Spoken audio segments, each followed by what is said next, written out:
আসসালামু আলাইকুম। আমার আজকের এপিসোডে আপনাদের সকলকেই স্বাগত জানাচ্ছি। আজকে আমি আপনাদের জন্য আম কাসুন্দি দিয়ে একটা মাছের রেসিপি শেয়ার করব।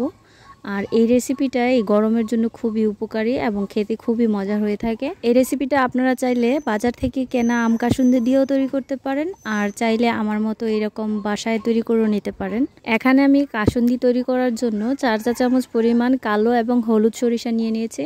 এখন এটাকে আমি পানি দিয়ে ভালো করে কিছুক্ষণ ভিজিয়ে রাখবো। আর এখানে আমি রুই মাছের 4 পিস পেটের অংশ নিয়ে নিয়েছি।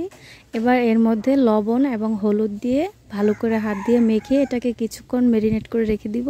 এবার সরিষাগুলোকে ভালো করে পরিষ্কার করে ধুয়ে একটা ব্লেন্ডারে দিয়ে দিচ্ছি, আর সাথে হাফ কাপ পরিমাণ কাঁচা আম এবং ছোট একটা রসুনের কোয়াগুলোকে পরিষ্কার করে দিয়ে দিয়েছি।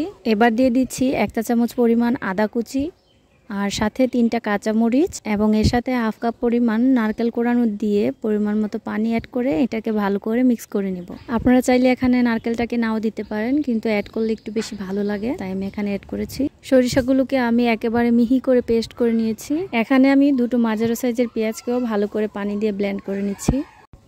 এবার একটা কড়ার মধ্যে পরিমাণ মতো অল্প একটু তেল দিয়ে নিচ্ছি।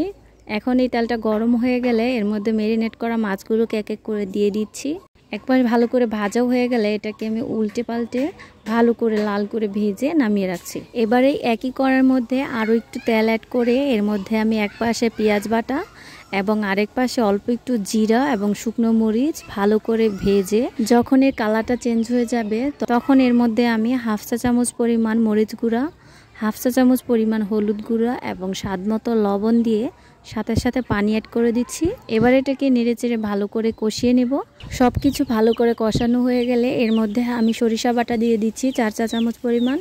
এখানে আমি 4টা মাছ নিয়েছি, এই কারণে 4 চা চামচ পরিমাণ সরিষা অ্যাড করছি।